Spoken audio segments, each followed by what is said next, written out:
สองภาษาเล่มหาบทที่สองหน้า13ห้องข้อหาพบคู่เก่าเท่าคำใสนักเรียนประถมโพนทอง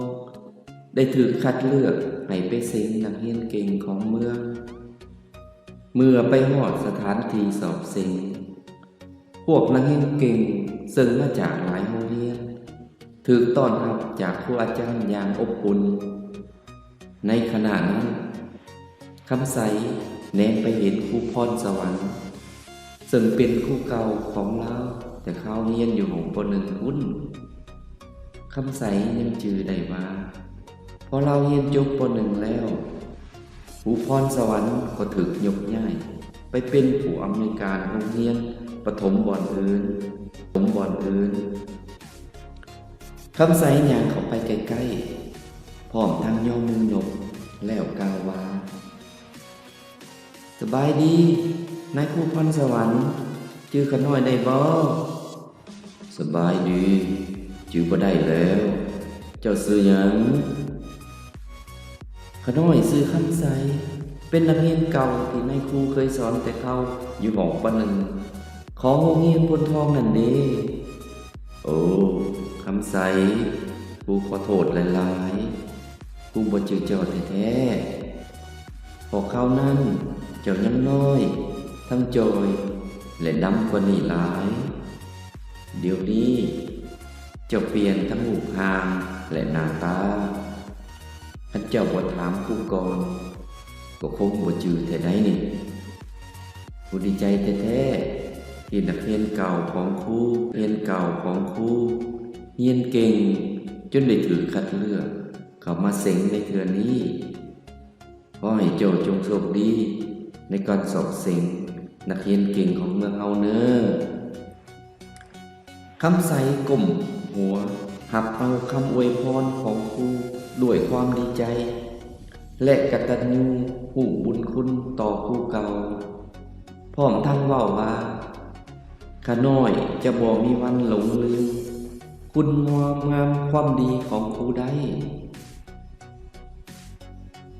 ครูพรสวรรค์นึกหัวต่อพร้อมกับยิ้มด้วยความดีใจต่อนักเรียนผู้ที่มีความสามารถในการทำเรียนและมีกิริยามารยาทสุภาพเรียบร้อย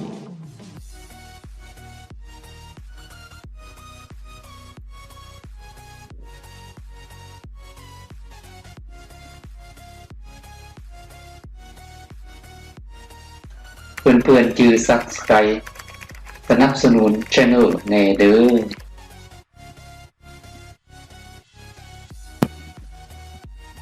sóng ngự tập 5 bài thứ 2 trang 13 lớp 5 gặp thầy cũ cầu Khâm Sải học sinh tiểu học Thôn Thon được lựa chọn đi thi học sinh giỏi của huyện. Khi đi đến địa điểm thi, các học sinh giỏi đến từ nhiều trường được tiếp đón ấm áp từ thầy cô giáo. Trong khi đó, Khâm Sải nhìn thấy giáo viên Pon Sà Văn là giáo viên cũ của mình từ lúc học lớp 1 lần. Khâm Sải còn nhớ nữa là vừa lúc cậu học xong lớp 1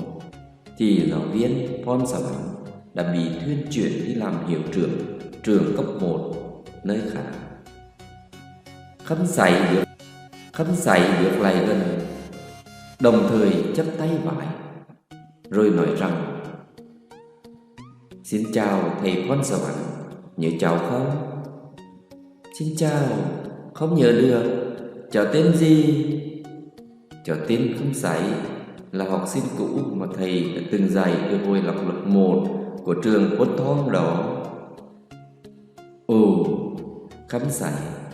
thầy xin lỗi nhiều, thầy không nhớ cháu chật. Vì hồi đó cháu còn nhỏ, cả ốm lẫn đen hơn đây nhiều. Hiện nay cháu thay đổi cả thân hình lẫn mặt mày. Nếu cháu không hỏi thầy trước thì có lẽ không nhớ thật đấy.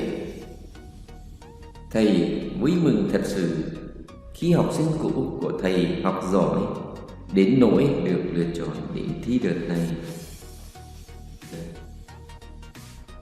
Cầu xin cho cháu may mắn trong cuộc thi học sinh giỏi của huyện mình nhé. Khâm sảy cúi đầu nhận lấy lời chúc của thầy một cách vui mừng và hiếu thảo biết ơn đối với thầy cũ, đồng thời nói rằng cháu sẽ không bao giờ quên công lao của thầy nữa.